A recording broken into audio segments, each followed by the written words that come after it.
വൈവിധ്യമാർന്ന സംസ്കാരത്തിനും ആത്മീയ പൈതൃകത്തിനും പേരുകേട്ട ബാംഗ്ലൂരിൽ വിവിധ ദേവതകൾക്കായി സമർപ്പിച്ചിരിക്കുന്ന നിരവധി ക്ഷേത്രങ്ങളുണ്ട്.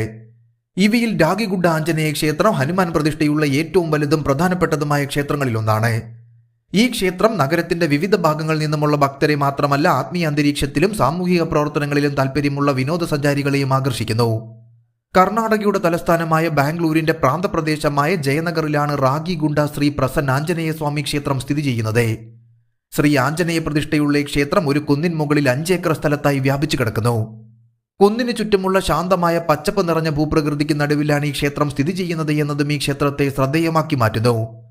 1972 പണി കഴിപ്പിച്ച റാഗിഗുഡ ശ്രീ പ്രസന്ന ആഞ്ജനേയ സ്വാമി ക്ഷേത്രം ഹിന്ദു ദൈവമായ ഹനുമാന്റെ നിരുപാധികമായ ദൈവികതയ്ക്കും ഭഗവാൻ ശ്രീരാമനോടുള്ള ഭക്തിക്കും വേണ്ടി സമർപ്പിച്ചിരിക്കുന്നു. ബാംഗ്ലൂരിലെ ജയനഗർ നഗരപ്രാന്തത്തിലെ 9ാം ബ്ലോക്കിലെ മനോഹരമായ ഒരു കുന്നിൻ മുകളിൽ സ്ഥിതി ചെയ്യുന്ന ഈ ക്ഷേത്രത്തിൽ ഹനുമാന്റെ അതിമനോഹരമായ വിഗ്രഹവും രാമൻ, സീത, ലക്ഷ്മണൻ എന്നിവരുടെ മനോഹരമായ ആരാധനാലയങ്ങളും കൂടാതെ ഒരു ശിവലിംഗവും കാണുന്നു. കഴിഞ്ഞ കുറച്ച് വർഷങ്ങളായി ഈ ക്ഷേത്രം വളരെയധികം പ്രശസ്തി നേടുകയും IT നഗരത്തിലെ ഒരു പ്രധാന വിനോദസഞ്ചാര കേന്ദ്രമായി മാറുകയും ചെയ്തു. ശ്രീകോവിലിന്റെ പാദത്തിൽ ഗണപതി, രാജരാജേശ്വരി ദേവി, നവഗ്രഹങ്ങൾ എന്നിവയുടെ ചെറിയ ക്ഷേത്രങ്ങളും നമുക്ക് കാണാൻ സാധിക്കും. ശ്രീ ഗണപതിയുടെ തുമ്പിക്കൈ വലതുവശത്തേക്ക് ചെരിഞ്ഞിരിക്കുന്നതിനാൽ വലംപുരി ഗണപതി എന്നാണ് ഇവിടുത്തെ ശ്രീ ഗണപതിയുടെ പ്രതിമ അറിയപ്പെടുന്നത്. 1969 രൂപീകരിച്ച് 1972 രജിസ്റ്റർ ചെയ്ത ഈ ക്ഷേത്രത്തിന്റെ രൂപീകരണത്തിന് പിന്നിൽ രസകരമായ ഒരു പുരാണകഥയുണ്ട്. ഈ ക്ഷേത്രത്തിലെ പ്രധാന പ്രതിഷ്ഠ റാഗി തിനയുടെ കൂമ്പാരം കൊണ്ടാണ് രൂപപ്പെട്ടത് എന്നും അതിനാൽ ഇത് റാഗിഗുഡ എന്നും അറിയപ്പെടാൻ തുടങ്ങിയെന്നും ഐതിഹ്യം പറയുന്നു. ഏതാണ്ട് അതേസമയം ഹിന്ദുമതത്തിലെ വിശുദ്ധ ത്രിമൂർത്തികളായ ശിവൻ, വിഷ്ണു, ബ്രഹ്മാവ് എന്നിവർ ഒരേ കുന്നിൻ മുകളിൽ താമസിക്കാൻ തീരുമാനിക്കുകയും അങ്ങനെ അവർ ക്ഷേത്രപരിസരത്തുള്ള പാറകളായി രൂപപ്പെടുകയും ചെയ്തു. ഈ പാറകൾ ഇപ്പോൾ അവയിൽ കൊത്തുപണികൾ വഹിക്കുകയും പൊതുദർശനത്തിനായി തുറന്നു നൽകിയിരിക്കുകയും ചെയ്തിരിക്കുന്നു.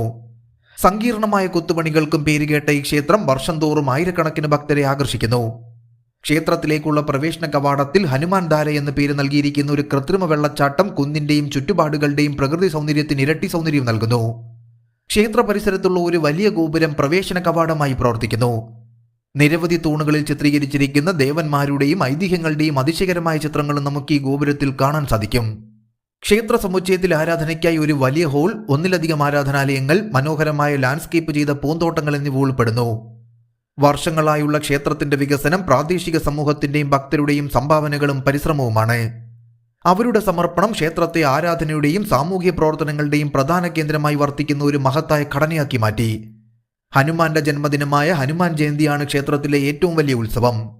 12 ദിവസം നീണ്ടു നിൽക്കുന്ന ആഘോഷങ്ങൾ വലിയ ആഡംബരത്തോടെയും പ്രദർശനത്തോടെയും നടത്തപ്പെടുന്നു.